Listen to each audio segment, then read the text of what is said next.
자, 이 본문을 가지고 그가 오신 이유 세 번째 시간으로 함께 은혜를 나누도록 하겠습니다.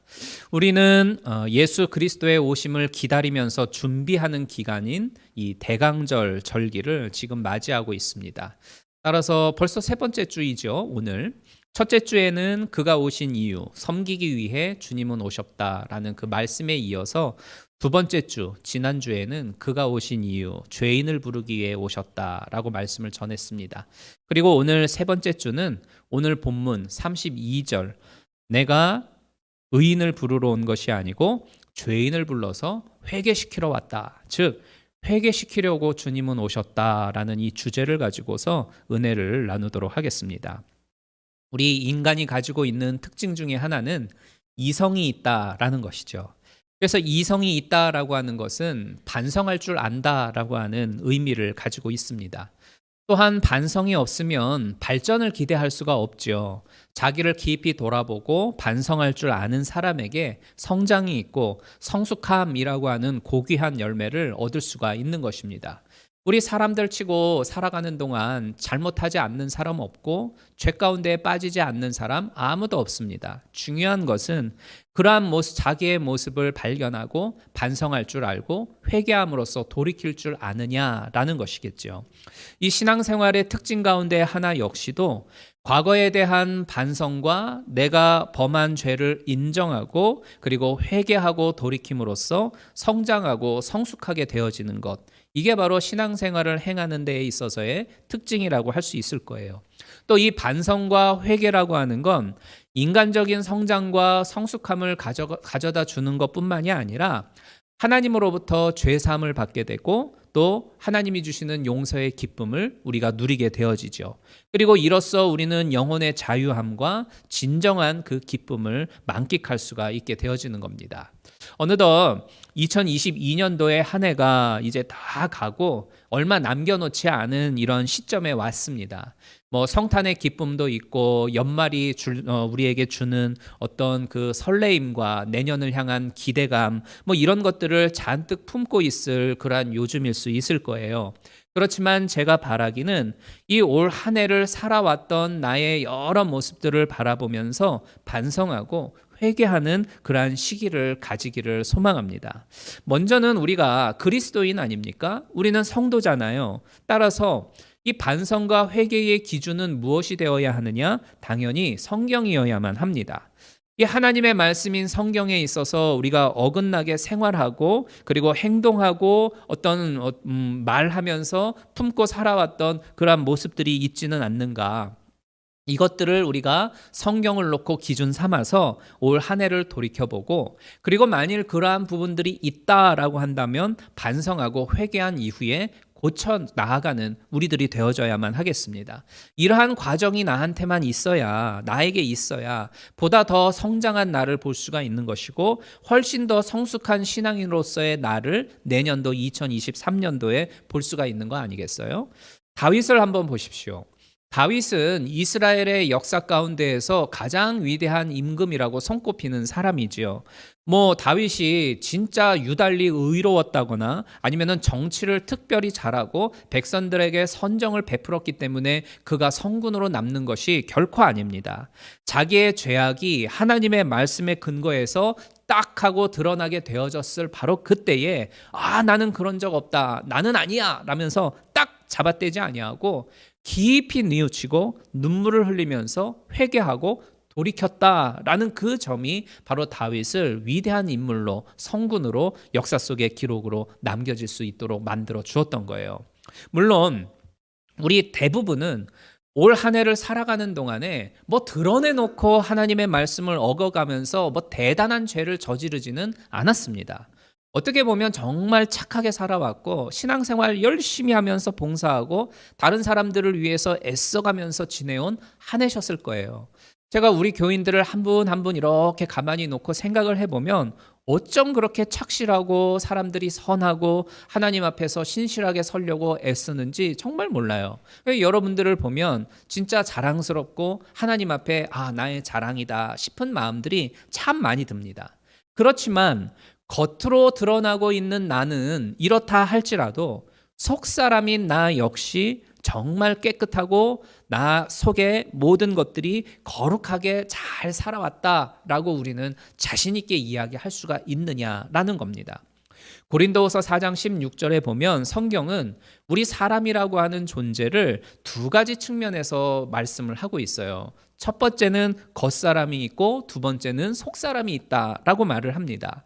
이 겉사람이라고 하는 건 눈에 보이는 이 육체를 말하는 것이고, 이 속사람이라고 하는 건 눈에 안 보이는 영혼을 의미하죠. 어떤 신학자들 같은 경우에는 사람의 마음이라고도 하고 생각이라고도 하고 정신이라고도 표현을 하는 신학자들도 있어요. 여하튼 중요한 건 눈에 보이는 이 육체뿐만이 아니라 우리 속에는 또 다른 사람이 있는데 바로 숨겨져 있는 사람, 속사람이 있다라는 것을 성경은 우리에게 가르쳐주고 있다는 점이죠. 이제 며칠 후가 지나면 2023년이 될 거고, 2023년이 되면 나 한 살 더 먹어, 나 진짜 한 살 더 먹으면서 늙어지네 하면서 서운해 하시는 분들도 있을 수가 있을 거예요. 근데 이처럼 이 겉사람이라고 하는 건 시간이 지나가면서 점점점 늙어지고 쇠약하여져 가지만, 이 속사람이라고 하는 것은 이 세월의 흐름과는 전혀 상관이 없습니다. 세월이 아무리 간다 할지라도 우리 속사람은 건강하여질 수 있고, 오히려 어떤 사람들에게 있어서는 쇠하여질 수도 있는 두 가지의 양면이 있어요.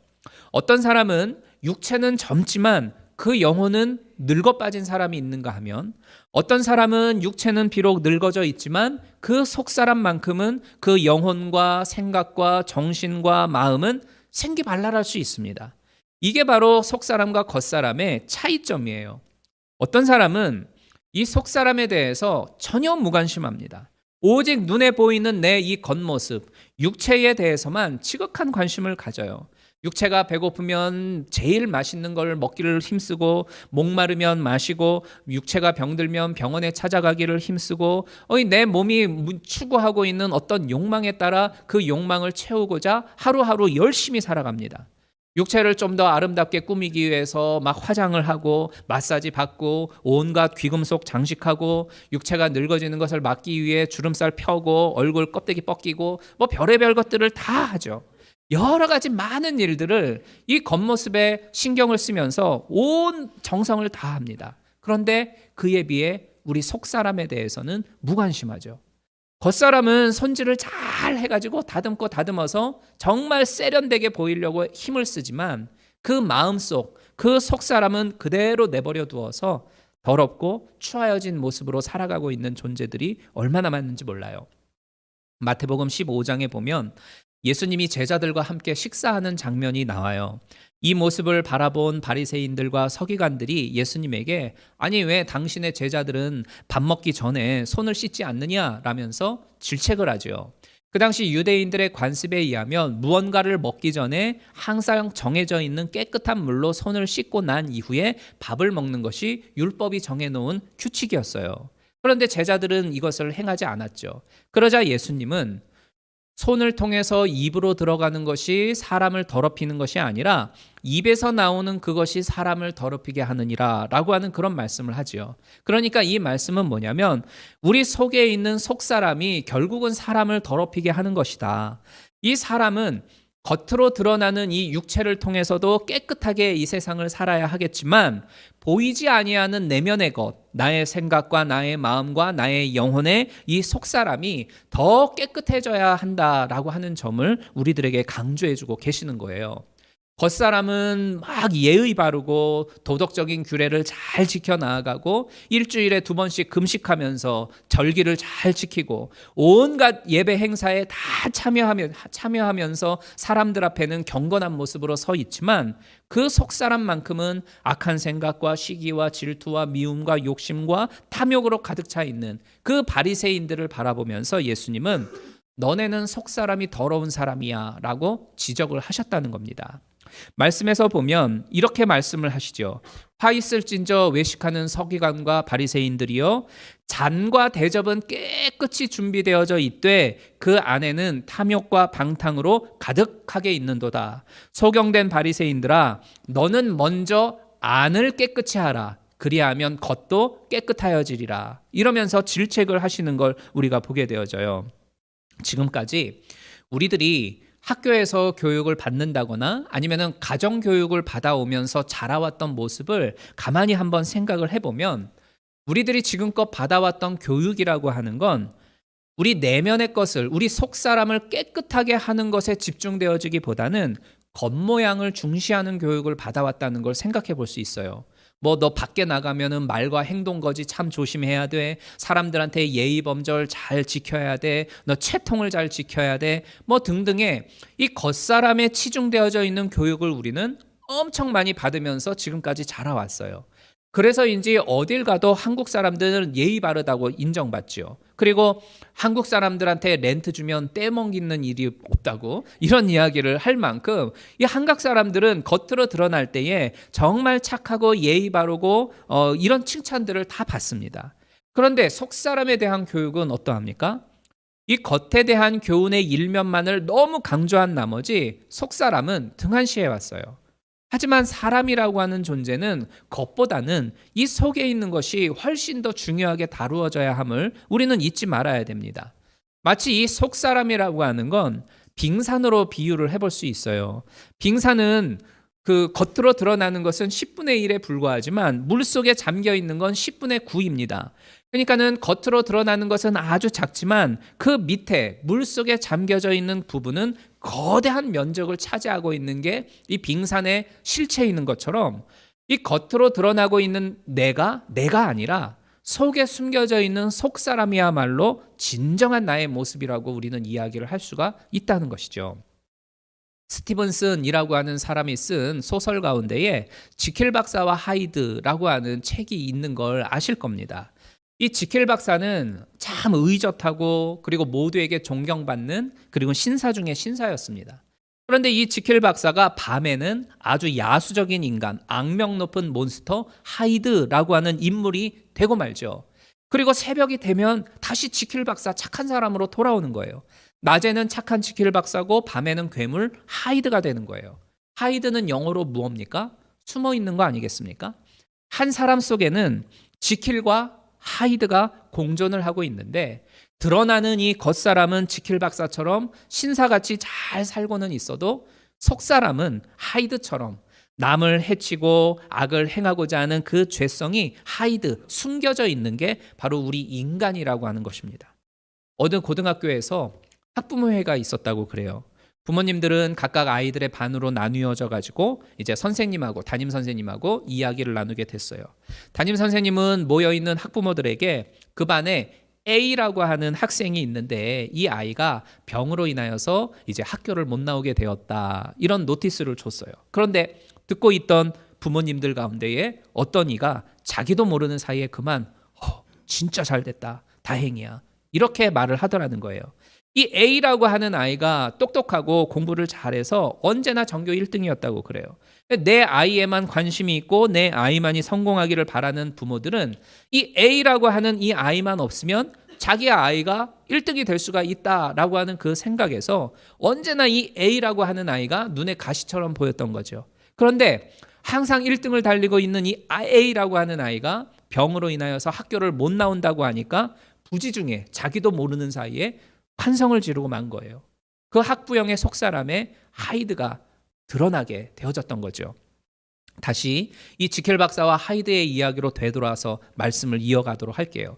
어느 날 새벽에 거울 속에 비춰져 있는 이 자기의 모습을 보고 지켈 박사는 깜짝 놀랍니다. 온 몸이 지켈 박사 신사로 돌아와 있는데 한쪽 손만이 괴물 하이드의 손으로 머물러 있는 거예요.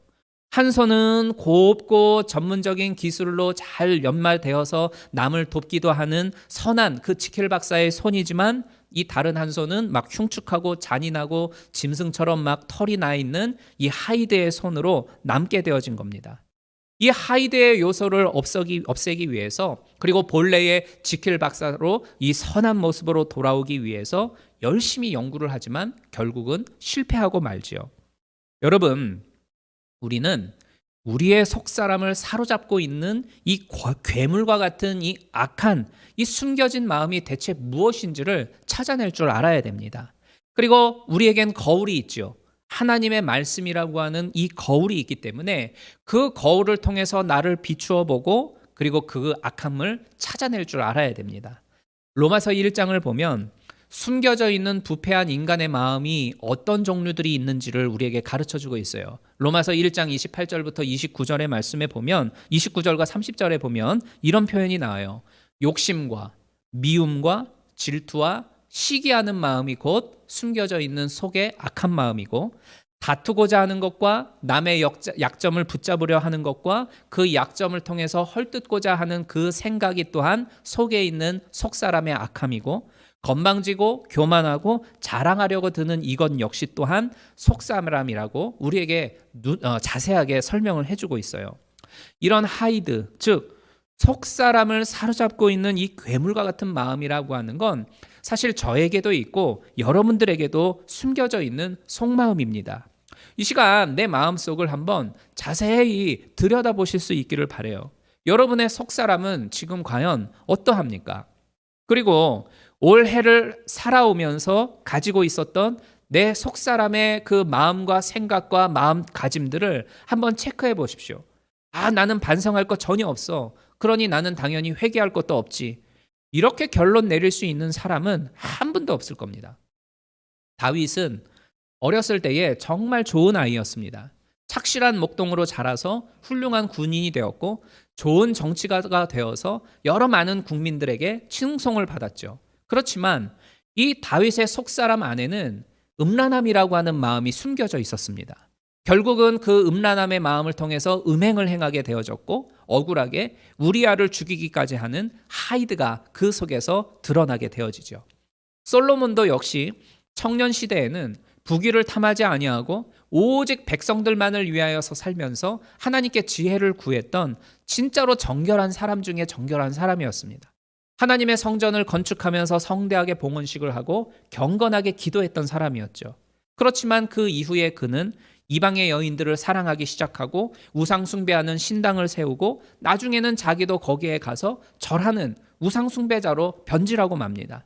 솔로몬의 속사람 안에 이러한 하이드가 숨겨져 있는 줄을 아무도 몰랐을 겁니다. 그러므로 우리가 몸에 어떤 그 이상이 생기거나 질병이 있는가 싶으면 바로 병원에 가서 점검을 하고 나 자신을 체크해 보는 것처럼 우리의 속사람의 건강도 어떠한지를 체크해 볼 수 있어야 됩니다. 시편 139편 마지막 절에 보면 하나님이시여 나를 살피사 내 마음을 아시며 나를 시험하사 내 뜻을 아시옵소서. 나에게 무슨 악한 행위가 있나 보시고 나를 영원한 길로 인도하여 주옵소서. 이렇게 말씀하고 있는 것을 우리가 봅니다. 이 말씀처럼 우리도 하나님 앞에 나와 기도하면서 우리의 행위를 돌아볼 줄 아는 이러한 연말이 되어져야 되겠습니다. 내 속에 속하여 있는 이 악한 마음이 과연 있는지 없는지 나조차도 나 스스로도 모를 때가 있어요. 그렇기 때문에 이 하나님의 말씀을 우리가 대면하면서 이 말씀이라고 하는 거울을 통해 나를 비추어 보고 반성할 것이 있다면 반성하고 회개하고 돌이킬 것이 있다라고 한다면 그 발걸음으로 나아가는 우리들의 이 연말이 되어지기를 바랍니다. 회개가 없는 신앙이라고 하는 것은 악마와 같은 신앙이다라고 이야기하는 웨슬리 목사님의 표현을 우리가 볼 수가 있어요.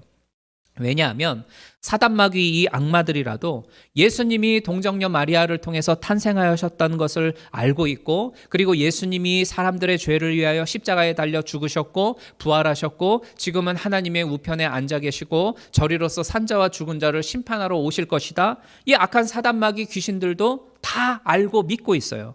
그래서 야고보서 2장 19절에 보면 귀신들도 믿고 떠느니라 이렇게 표현을 하고 있지 않습니까? 그러나 얘네들이 이 사실을 알고 있고 믿고 있다 할지라도 회개하지 아니한다면 얘네들은 여전히 악마이고 사단 마귀입니다. 마찬가지예요. 내가 겉으로는 신실한 그리스도인이고 착한 성도인 것처럼 보일지라도 자기의 속사람을 들여다보면서 반성하고 회개할 줄 모른다라고 한다면 결국엔 그 사람은 멸망의 자식이 되고 마는 겁니다. 잠언서 28장 13절에 말씀하기를 자기의 죄를 숨기는 자는 형통하지 못하나 죄를 자복하고 하나님 앞에 불쌍히 여김을 원하는 자는 하나님으로부터 긍휼을 받으리라 이렇게 말씀을 하고 있어요. 예수님이 이 세상에 오신 이유가 과연 뭡니까? 자기의 악함을 인정하고 죄를 자복하고 회개하는 자, 그 사람을 불쌍히 여기고 구원을 베풀고자 예수님은 이 세상에 오신 건 아니겠습니까? 성도 여러분, 세월이 가면 갈수록 우리의 겉사람은 점점 낡아지고 점점 아파지고 골골골 하게 되겠지만 우리의 속사람만큼은 날로 새로워져야 한다고 성경은 말씀하고 있어요. 지난 2022년도의 날들을 한번 하나하나 회고해 보면서 내 속사람의 악함에 대한 성찰과 그리고 회개가 있는 이 연말이 되기를 바랍니다.